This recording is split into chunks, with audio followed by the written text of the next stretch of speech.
Hello everyone. मैं आशीष पाल आप सबका स्वागत करता हूं अपने यूट्यूब चैनल द स्टडी वे में।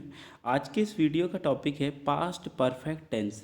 हम जानेंगे इस वीडियो में कि पास्ट परफेक्ट टेंस की पहचान क्या होती है, इसके स्ट्रक्चर को किस तरह से बनाया जाता है, सेंटेंस फ्रेमिंग किस तरह से की जाती है। तो चलिए शुरुआत करते हैं। बात करते हैं सबसे पहले इसके पहचान क्या होती है। तो देखिए, वाक्य के अंत में चुका था, चुकी थी, चुके थे आता है। जैसे कि वे जा चुके थे, मैं जा चुका था, वो जा चुकी थी। तो ये जो सेंटेंस है ये आएगा पास्ट परफेक्ट टेंस के अंतर्गत। लेकिन हम जब बोलते हैं तो चुका था, चुकी थी और चुके थे ज़्यादातर प्रयोग में नहीं करते हैं। तो देखिए इसकी दूसरी डेफिनेशन पे ध्यान दीजिए। भूतकाल में काम पूर्ण हो चुका हो तो वाक्य पास्ट परफेक्ट टेंस का होता है। जैसे मैं खाना खा चुका था, इसको अगर मैं दूसरी तरीके से बोलूँ, मैंने खाना खा लिया था, तो पास्ट में यहाँ पर मैंने खाना खा लिया था मतलब पास्ट में मेरा जो काम है वो कंप्लीट हो गया। जब कंप्लीट हो गया तो ये जो सेंटेंस है वो पास्ट परफेक्ट टेंस का होगा। चलिए अब बात करते हैं सेंटेंस की और सबसे पहले देखते हैं अफर्मेटिव सेंटेंस के बारे में, यानी सकारात्मक वाक्य। तो यहाँ पे आएगा सब्जेक्ट।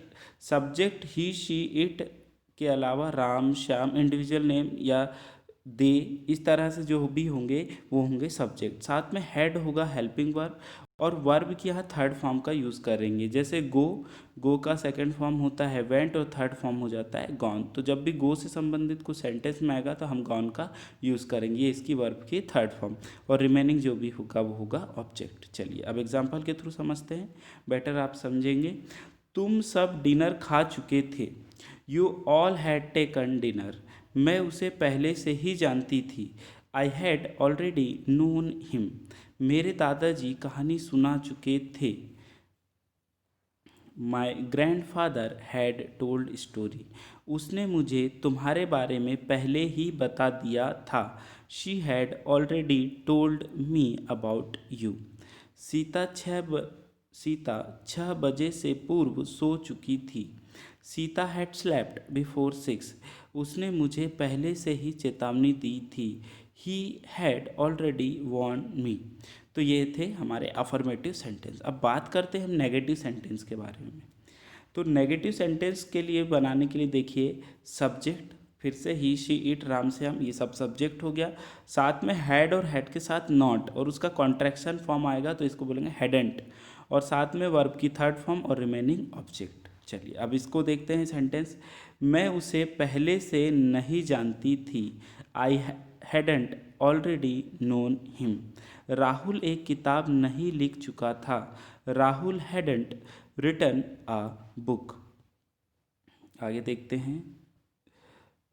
उसने मुझे तुम्हारे बारे में पहले नहीं बताया था, she hadn't told me about you before.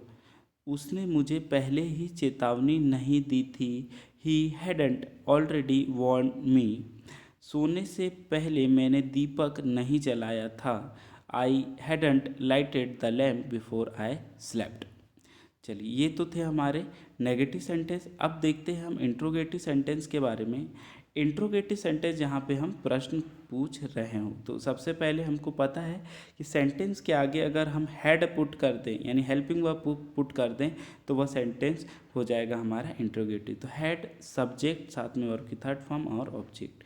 क्या तुम उसे पहले से ही जानते थे, had you already known him, had you already known him. क्या वह मुंबई जा चुकी थी, तो आप क्वेश्चन पूछ रहे हैं तो उसका आंसर भी देना है, had she gone to Mumbai. ठीक है, तो अब इसका आंसर जो भी होगा वो आप दीजिए, पर क्वेश्चन बनाने के लिए इस तरह से फ्रेम करेंगे।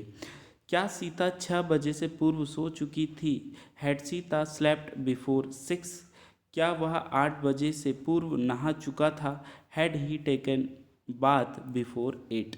तो ये थे हमारे इंट्रोगेटिव सेंटेंस। तो आपको याद रखना है कि इसके लिए सबसे अच्छी बात यह है कि इसमें हेड जो होगा वो हेल्पिंग वर्ब होगा, और जब आप हेड को आगे लगाते हैं सेंटेंस के तो इंट्रोगेटिव बनता है, और जब हेड नॉट का जो शॉर्ट फॉर्म होता है, कॉन्ट्रैक्शन फॉर्म होता है हेड एंड, इसको लगा देंगे तो वो सेंटेंस जो होगा वो नेगेटिव सेंटेंस बन जाएगा। तो इस वीडियो के लिए इतना ही दोस्तों, मुझे उम्मीद है आपको वीडियो पसंद आया होगा। आपका ये वीडियो देखने के लिए बहुत बहुत शुक्रिया, धन्यवाद।